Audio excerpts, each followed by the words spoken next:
Hello everyone, good afternoon. स्वागत है आपका अपने चैनल हिस्ट्री वन में।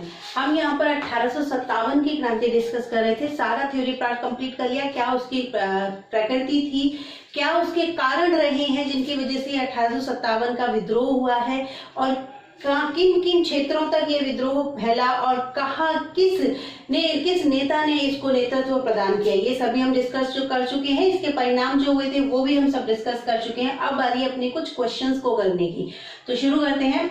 सबसे पहले है 1857 के विद्रोह के समय भारत का गवर्नर जनरल कौन था। मैंने आपको बताया था कि 56 तक तो लॉर्ड डलहौजी था, और 56 में ही लॉर्ड कैनिंग जो था वो भारत का गवर्नर जनरल बनकर भारत आया था। तो कौन था इस समय, याद रखना, आप तीनों नाम याद रखना। अगर भारत का गवर्नर जनरल पूछे तो लॉर्ड कैनिंग है। इंग्लैंड की महारानी अगर आपसे पूछे तो कोई विक्टोरिया आपका आंसर आएगा। और अगर यहाँ पर जैसे अपने ये वाला क्वेश्चन है जिसमें पूछा है इंग्लैंड का प्रधानमंत्री कौन था, तो प्रधानमंत्री है पाल्मस्टन। ये सभी आप याद रखना, ये एग्जाम में पूछे जाते हैं, ठीक है। नेक्स्ट क्वेश्चन है 1857 की क्रांति सर्वप्रथम कहां से प्रारंभ हुई थी। तो 1857 की क्रांति कहां से प्रारंभ हुई थी, मेरठ छावनी मैंने आपको बताई थी। मेरठ के सैनिकों ने खुला विद्रोह किया था 10 मई 1857 को। वहां से इन्होंने विद्रोह किया, अपने बाकी के साथियों के साथ में इन्होंने दिल्ली की ओर कूच किया। हालांकि इनको रास्ते में हैविट के सैनिकों ने रोकने की कोशिश भी की थी, लेकिन वो सब असफल रहे। 11 मई को ये सभी दिल्ली पहुंचे थे, और 12 मई को बहादुर शाह को अपना सम्राट वापस से घोषित करके इन लोगों ने दिल्ली पर अधिकार कर लिया था। 1857 के स्वाधीनता संग्राम का प्रतीक क्या था, तो प्रतीक क्या था, कमल का फूल और चपाती। जिसमें कमल का फूल तो जो सैनिक टुकड़ियां जो विद्रोह में शामिल हो रही थी, उन सैनिक टुकड़ियों में एक टुकड़ी से दूसरी टुकड़ी तक कमल का फूल दिया जाता था। और जो चपाती थी वो गांव का चौकीदार एक गांव से दूसरे गांव तक पहुंचाया करता था। 1857 की क्रांति की रूपरेखा किसने तैयार की थी, तो मैंने आपको दो व्यक्तियों के नाम बताए थे। एक तो थे नाना साहब, जिनका मूल नाम है धोंदूपंत। नाना साहब के सलाहकार थे जिनका नाम था अजीमुल्ला खां।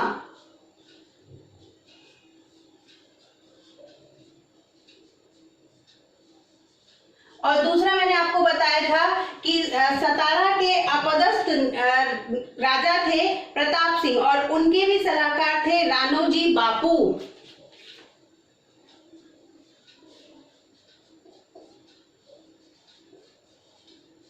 ये अपने अपने राजाओं की अपील को लेकर के कि भाई नाना साहब की पेंशन बंद कर दी थी और सतारा राज्य को अंग्रेजों ने हड़प लिया था, तो इस बात की अपील करने के लिए ये लंदन में गए हुए थे, और वहीं पर इन्होंने इस 1857 की क्रांति की पूरी रूपरेखा तैयार की थी।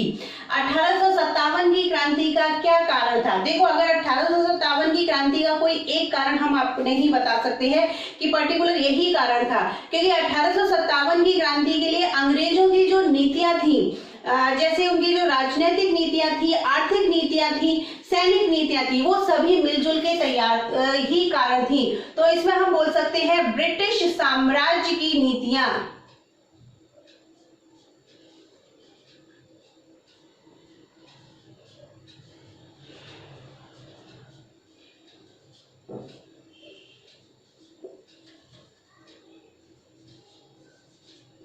ठीक है, ब्रिटिश साम्राज्य की जितनी भी नीतियां थी वो सभी 1857 की क्रांति के लिए जिम्मेदार थी। नेक्स्ट क्वेश्चन देखते हैं। रानी लक्ष्मीबाई ने अपने अंतिम युद्ध में किस अंग्रेज का सामना किया था, तो रानी लक्ष्मीबाई, झांसी की रानी लक्ष्मीबाई, जिन्होंने दत्तक पुत्र को राजा न बनाए जाने के लिए, इनका दत्तक पुत्र था दामोदर राव, और उसको राजा न बनाए जाने की विरोध में इन्होंने वहां पर विद्रोह किया था, और इनका अंतिम युद्ध में सामना हुआ था यूरोज से। यूरोज ने रानी लक्ष्मीबाई के लिए ये भी कहा था कि सभी क्रांतिकारियों में ये सोई हुई औरत ही अकेली मर्द है। सभी क्रांतिकारियों में ये सोई हुई औरत ही अकेली मर्द है। यूरोप से लड़ते हुए 17 जून 1858 को रानी लक्ष्मीबाई वीरगति को प्राप्त हुई थी और रानी लक्ष्मीबाई की समाधि कहाँ पर है?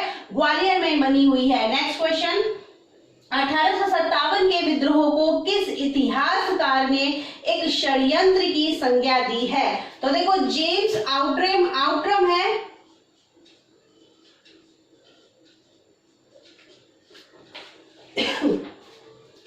जेम्स आउट्रम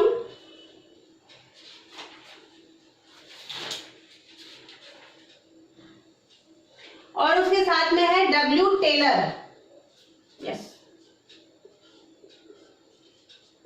ये दोनों इतिहासकार जिन्होंने ये कहा है कि ये जो 1857 की क्रांति थी, जेम्स आउट्रम और डब्ल्यू टेलर, इन दोनों ने क्या कहा है कि ये जो 1857 की क्रांति थी ये अंग्रेजों के खिलाफ हिंदू और मुसलमानों का एक षड्यंत्र था। तो एक षड्यंत्र की संज्ञा दी है इन दोनों ने, अंग्रेजों के खिलाफ एक हिंदू और मुस्लिम षड्यंत्र इन्होंने इसको बताया है। किसने कहा कि 1857 की क्रांति गर्मी की आंधी की भांति मेरठ का विद्रोह अप्रत्याशित और अल्पकालिक था? तो ये एस.एन. सेन ने कहा है अपनी पुस्तक 1857 में, इन्होंने ये बोला है कि ये जो 1857 की क्रांति थी गर्मी की आंधी की भांति ही मेरठ का विद्रोह अप्रत्याशित एवं अल्पकालिक था। नेक्स्ट है, आपको मिलाना है विद्रोह के नायक और वो किस क्षेत्र से संबंधित थे। तो बख्त खां, देखो बख्त खां मैंने आपको बताया था बहादुर शाह जफर उसके सेनापति थे, जनरल थे, तो वो कहाँ से संबंधित है? वो है दिल्ली से संबंधित। दिल्ली के साथ आप याद रखना बरेली में भी नेतृत्व इन्होंने ही किया है। बरेली में भी 1857 की क्रांति का नेतृत्व बख्त खां ने ही किया था और बरेली के सैनिकों को भी दिल्ली लेकर आए थे। बख्त खां जिनको उपाधि दी गई थी खान बहादुर खान की, तो कई बार एग्जाम में खान बहादुर खान भी मिल जाता है देखने को, आप भी देख लेना। मौलवी अहमदुल्ला, ये है अवध से संबंधित, मैंने आपको बताया था मौलवी जी के ऊपर ही अंग्रेजों ने, ये मौलवी अहमदुल्ला ही है जिन्होंने मॉडर्न इंडिया में, आधुनिक भारत में जिहाद का नारा दिया था, अंग्रेजों के खिलाफ इन्होंने फतवा जारी किया था और इसी वजह से अंग्रेजों ने इनके ऊपर 50,000 का इनाम भी रखा था। और इन्होंने कहां पर नेतृत्व प्रदान किया था? तो अवध क्षेत्र में इन्होंने नेतृत्व प्रदान किया था। कुंवर सिंह, तो कुंवर सिंह है जगदीशपुर आरा बिहार से संबंधित, ठीक है। और नाना साहब कहां से संबंधित है? नाना साहब है कानपुर से संबंधित। नाना साहब का मूल नाम धोंदू पंडित का मूल नाम है और नाना साहब की सहायता किसने की थी? तो तात्या टोपे जिनका मूल नाम है रामचंद्र पांडुरंग, उन्होंने नाना साहब की सहायता की थी। नेक्स्ट क्वेश्चन, जगदीशपुर के राजा कौन थे? तो मैंने आपको बताया था 1857 की क्रांति में जगदीशपुर आरा बिहार से नेतृत्व किसने किया था? वहां के राजा कौन थे? तो कुंवर सिंह वहां के राजा थे। वहां कुंवर सिंह ने ही वहां पर इस 1857 की क्रांति को नेतृत्व प्रदान किया था। 26 अप्रैल 1858 को कुंवर सिंह की मृत्यु हो जाती है। 1800 क्रांति के दौरान ही सैनिकों से लड़ते हुए, अंग्रेजों से लड़ते हुए वीरगति को प्राप्त हो जाते हैं।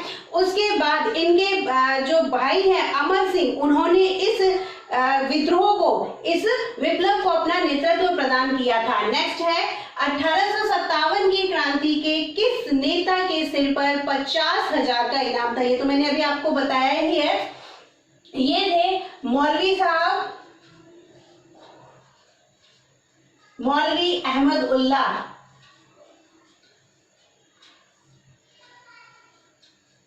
ठीक है, और ये कहां से संबंधित थे?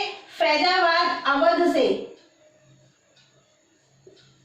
कई बार एग्जाम में ये भी पूछ सकते हैं कि फैजाबाद से किसने नेतृत्व प्रदान किया था 1857 की क्रांति को। तो आप हर पॉइंट ऑफ व्यू से याद करना, किसी भी पॉइंट से क्वेश्चन आ जाए उनको आंसर आना चाहिए। तो फैजाबाद अवध से ये संबंधित थे मौलवी अहमदुल्ला, इन्होंने ही अंग्रेजों के खिलाफ फतवा जारी किया था, जिहाद का नारा दिया था। नेक्स्ट क्वेश्चन, एक बात और याद रखना, एग्जाम में कई बार क्वेश्चन ये भी आ सकता है कि अंग्रेजों का सबसे बड़ा शत्रु कौन था 1857 की क्रांति के दौरान? तो उस समय भी आपका आंसर यही रहेगा, मौलवी साहब ही अंग्रेजों के सबसे बड़े शत्रु थे यहाँ पर। नेक्स्ट है कौन सा आयोग 1857 के विद्रोह के दमन के बाद भारतीय फौज के नव संगठन से संबंधित है? तो कौन सा आयोग है? ये है अपना पील आयोग। कौन सा आयोग है? पील आयोग, जिसमें जहां पर भारतीय और अंग्रेज सैनिकों की संख्या इस विद्रोह से पहले 5:1 के अनुपात में थी, वहीं पर इस विद्रोह के बाद में इस पील आयोग के सुझाव पर ये क्या कर दी गई थी? 2:1 कर दी गई थी। 2:1 कर दी गई थी। 2 और 1 के अनुपात में ये कर दी गई थी, भारतीय सेना और यूरोपीय सेना। 1857 के विद्रोह को किस उर्दू कवि शायर ने देखा था? तो कौन थे? मिर्जा गालिब।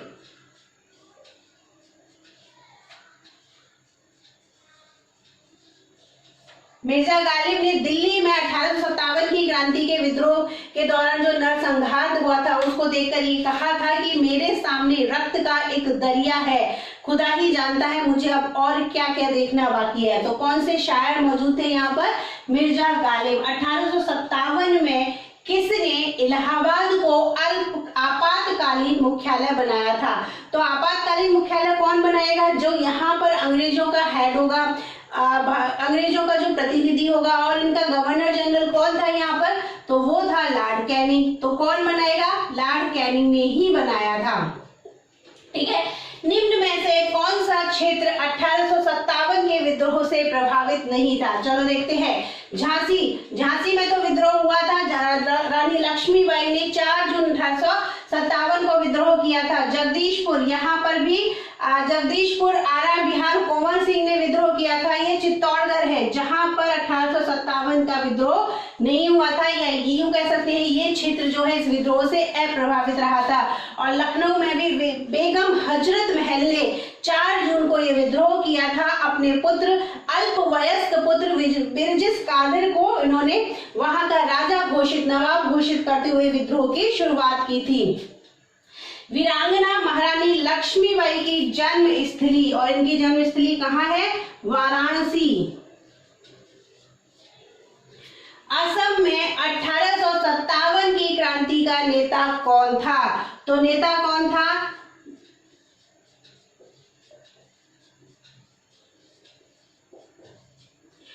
वहां के राजा थे, कौन थे? अंतिम राजा पुरंदर सिंह। अंतिम राजा पुरंदर सिंह के दीवान थे, दीवान मनीराम दत्त। उन्होंने पुरंदर सिंह के पोते कंदर्पेश्वर को राजा घोषित करते हुए इस विद्रोह का आह्वान किया था, या इस विद्रोह की शुरुआत की थी।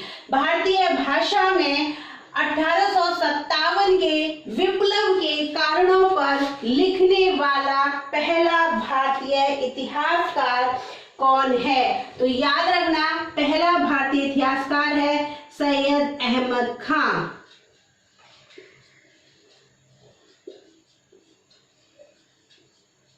ठीक है, इन्होंने 2 पुस्तक लिखी है, लेकिन जो इस पहले जो पुस्तक पूछी है वो है अपनी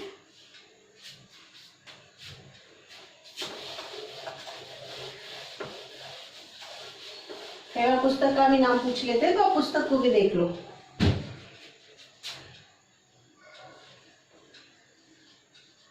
असवाब ए बगावत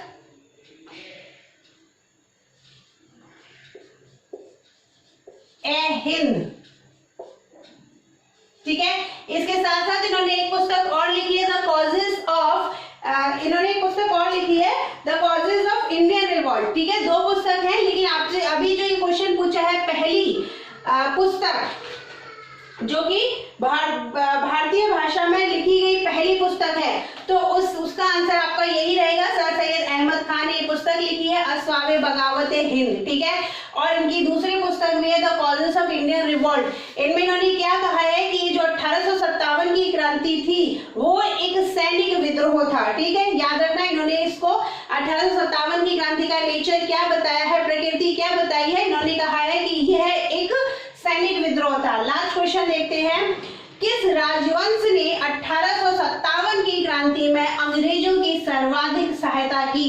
तो आंसर इसका क्लियर है, वो है ग्वालियर के सिंधिया। क्योंकि ग्वालियर के सिंधिया के लिए ही लॉर्ड कैनिंग ने ये कहा था कि अगर सिंधिया भी इन विद्रोहियों का साथ दे देता तो हमें बिस्तर गोल करना पड़ता। तो ग्वालियर के सिंधिया हैं जिन्होंने अंग्रेजों का सर्वाधिक साथ दिया था या अंग्रेजों की सबसे ज्यादा मदद की थी। और ये कह सकते हैं कि इन राजवंश जो जिन्होंने भी अंग्रेजों की मदद की थी उसी की वजह से 1857 की क्रांति सफल नहीं हो पाई थी। तो ये थे कुछ क्वेश्चन, उसके बाद में कुछ क्वेश्चन अभी हम कल और डिस्कस करने वाले हैं। अगर आज का वीडियो आपको पसंद आया हो तो वीडियो को लाइक कीजिए, दोस्तों के साथ में शेयर कीजिए, चैनल को सब्सक्राइब कीजिए। मिलते हैं कल अपने कुछ और क्वेश्चंस के साथ में, तब तक थैंक यू सो मच।